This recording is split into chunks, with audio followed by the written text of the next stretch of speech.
Hola, ¿qué tal? Muy buenas tardes. Comienza el tiempo de información en Villafranca Televisión. Hoy, en este viernes, día 15 del mes de abril, las noticias pasan por los siguientes titulares. La concejala de Asuntos Sociales deja claro que el Ayuntamiento trabaja con total transparencia en la concesión de los mínimos vitales y la renta básica y defiende el trabajo que se realiza desde el Servicio Social de Base. El Partido Socialista celebró ayer el 85 aniversario de la Segunda República con una charla sobre esta etapa histórica. Daremos un repaso también a la amplia agenda cultural y deportiva del fin de semana. La concejala de Asuntos Sociales, Pilar Carrillo, ha querido hoy salir al paso de las acusaciones vertidas por el concejal de OPPDP en las que criticaba la falta de transparencia a la hora de conceder las ayudas del decreto de mínimos vitales y renta básica, con el fin, según Torres, de conseguir clientelismo electoral. Pues bien, Pilar Carrillo ha mostrado públicamente el malestar del equipo de gobierno y también de las trabajadoras del Servicio Social de Base. Quería dejar claro que se está actuando con total y absoluta transparencia y siempre siendo fieles al compromiso de la justicia social. Además, dijo, no hay nada más transparente que la aplicación de un decreto, y calificaba de inadmisible y de falta de respeto las dudas de OPPDP sobre el trabajo que se realiza en el Servicio Social de Base. Como concejal delegada de Servicios Sociales y, de alguna manera, a petición de las trabajadoras sociales del Servicio Social de Base, me gustaría hacer una serie de aclaraciones al respecto de las últimas declaraciones de representantes de OPPDP en relación a la gestión y tramitación de renta básica y mínimos vitales. Me gustaría de este modo trasladar el malestar no solo del equipo de gobierno, sino también de los técnicos del servicio, como ya he comentado, e incidir en que no se trata solo de poner en cuestión una buena o mala gestión política, sino que además se está poniendo en tela de juicio el trabajo realizado por las profesionales de los servicios sociales de este ayuntamiento, al afirmar el portavoz de OPPDP que los fondos de los mínimos vitales puedan estar siendo utilizados de manera arbitraria y emplazándonos de este modo a establecer criterios de transparencia y justicia, como si no se estuviera haciendo de esta manera. No me gustaría que estas declaraciones sirvieran para entrar en una dinámica de declaraciones cruzadas, pero sí me gustaría dejar claro a los ciudadanos que se está actuando con total y absoluta transparencia y que las trabajadoras sociales del Servicio Social de Base actúan fiel al compromiso de la justicia social, como no podría ser de otra manera, por lo que estas declaraciones ponen en cuestión su ética como profesionales. No hay nada más transparente que un decreto que es público y notorio, que está al alcance de cualquier persona, me refiero al decreto de los mínimos vitales, y que está publicado en el DOE de 5 de noviembre de 2015, en el que se establecen los requisitos para ser beneficiarios de estas ayudas, así como los gastos de energía eléctrica y agua potable que son subvencionables. Las personas que cumplan los requisitos registrarán su solicitud junto con la documentación aportada y, en base a ello, las trabajadoras sociales valorarán su situación.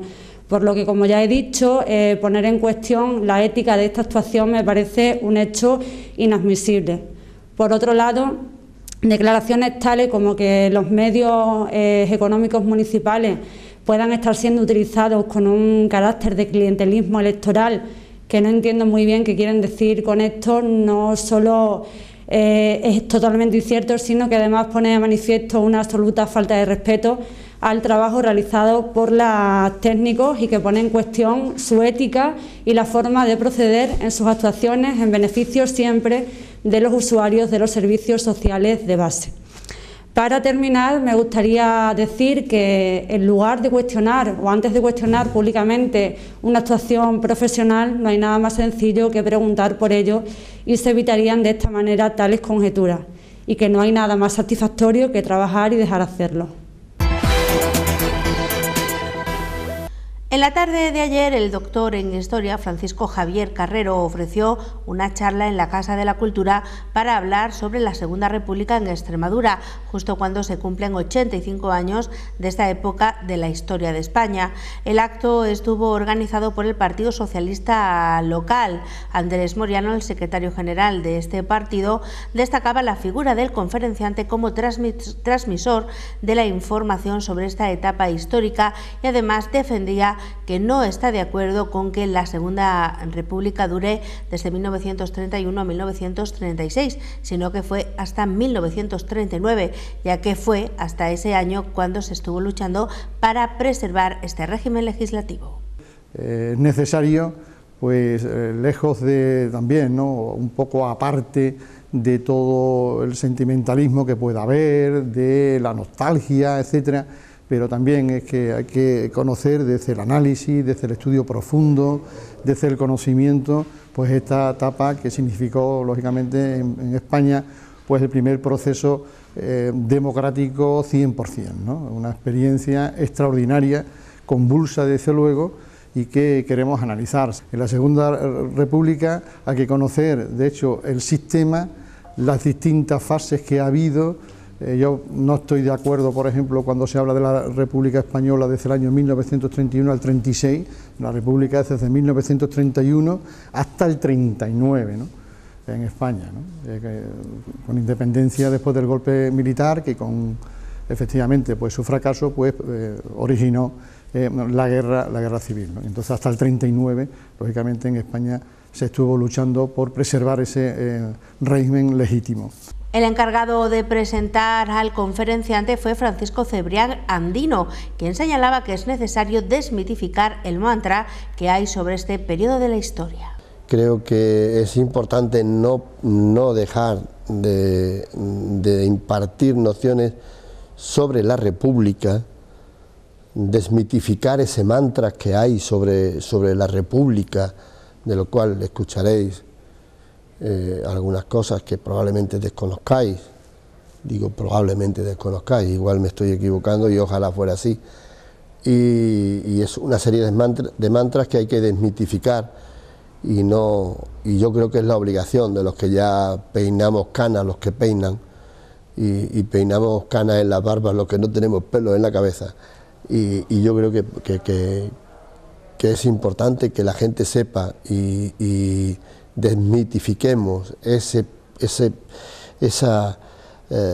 como he dicho antes, mantra que el dictador nos metió no solamente en la cabeza, sino incluso hasta en aquellas partes más recónditas de nuestro ser, y todavía incluso nosotros, los que ya llevamos tiempo estudiando este tema, muchas veces caemos también en error, y los republicanos perdieron la guerra civil, pero creo que perdieron una guerra más importante y la que seguimos perdiendo, que es, porque yo me considero republicano de izquierdas, la guerra de las palabras.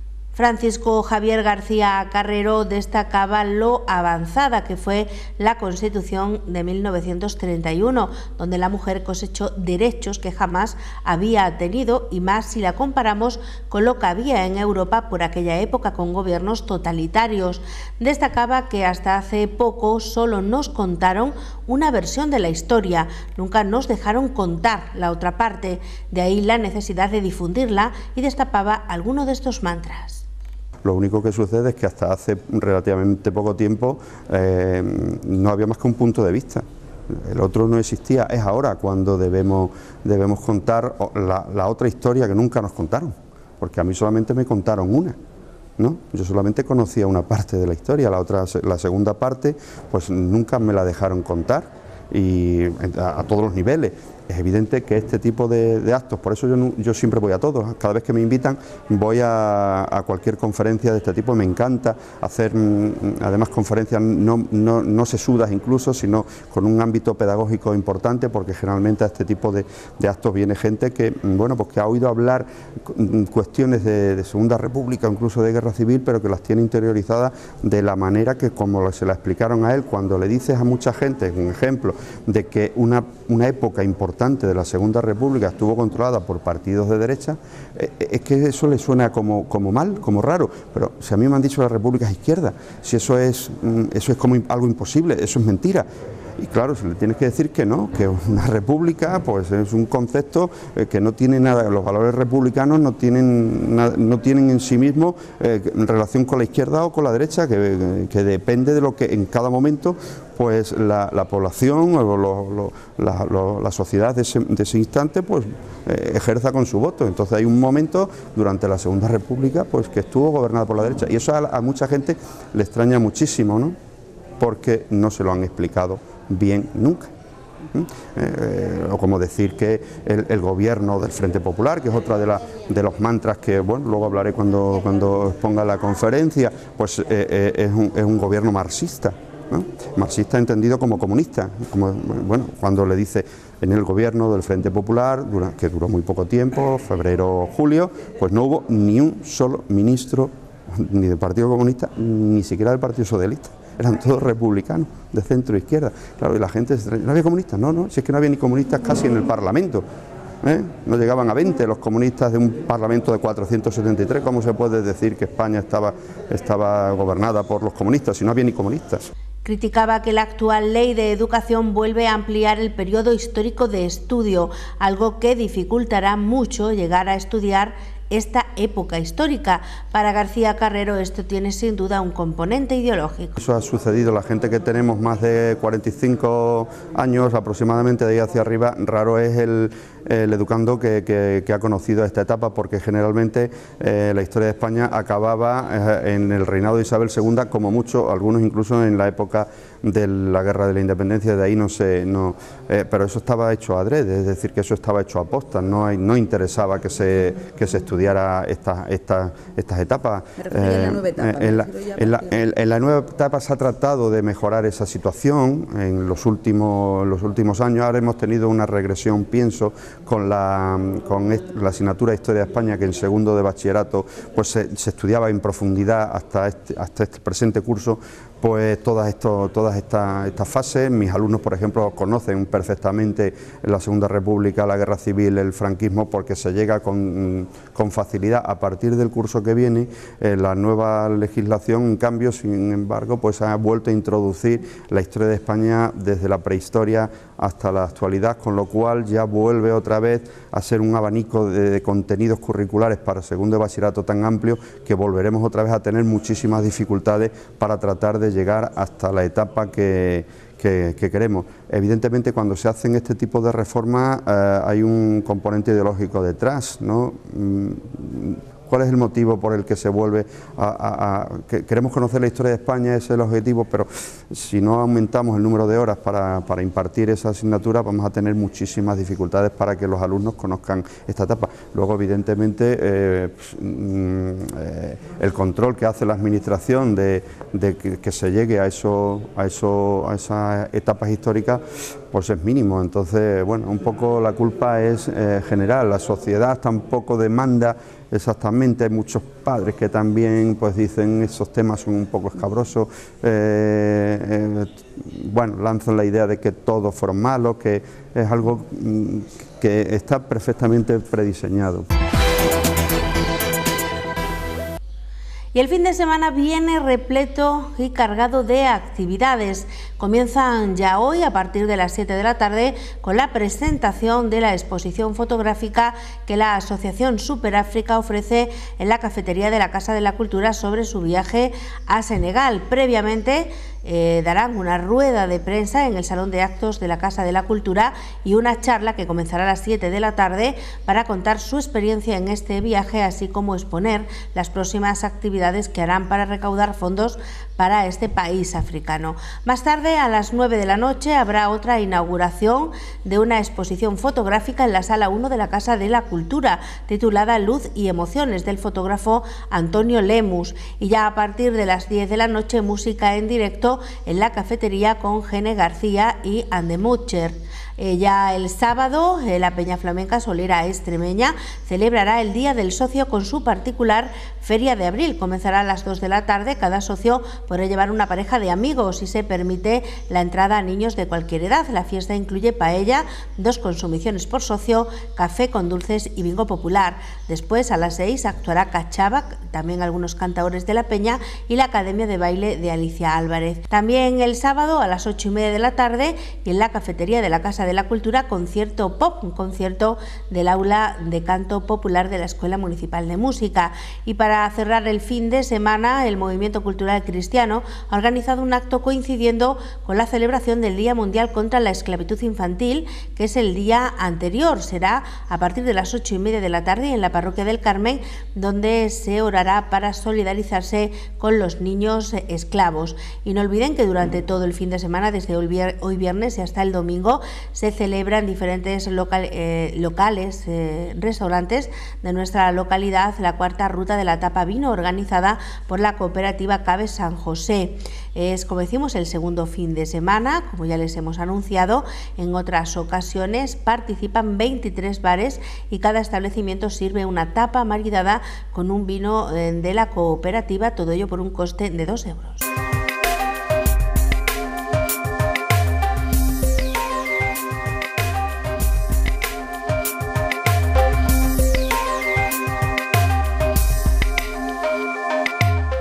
Y fin de semana intensivo para los equipos villafranqueses. El Club Baloncesto Villafranca Deportes Winner recibe al Badajoz Baloncesto Femenino en su sección masculina para jugar el partido de vuelta de los cuartos de final de la Liga Diputación. Los de Juanma ganaron en la ida en tierras pacenses y esperan poder cerrar una eliminatoria que con la victoria los clasificaría para disputar la final de la Final Four, que este año se celebrará en Llerena. También tendremos derbi. SP Ribereña y SP Villafranca se enfrentarán el domingo a partir de las 6 de la tarde en Ribera del Fresno. Los de Mariñas buscarán asegurar la permanencia en la categoría regional preferente en este encuentro y en los 3 siguientes que quedan de la liga. El que sí ha logrado la permanencia a estas alturas de la temporada es el Electrocas Balonmano Villafranca de Extremadura, que visitará el sábado al Cajasur Córdoba Balonmano. Su partido comenzará a las 7 de la tarde. El mismo sábado, el tenis de mesa Villafranca Catering, la gran familia, recibe en casa al Club de Tenis de Mesa San José, que es el tercer clasificado. Se prevé que los de Antonio Álvarez sufran para alcanzar la permanencia en las 2 jornadas que restan para finalizar el campeonato, ya que puede darse un triple empate que no les favorezca para alcanzar su objetivo. Y desde esta mañana se está celebrando el Campeonato de Extremadura de Bocha en Almendralejo. En él participa un gran número de jugadores de la SP Villafranca de este deporte. Las instalaciones en las que se están celebrando es el Palacio del Vino y la Aceituna. Mañana finalizará dicho campeonato.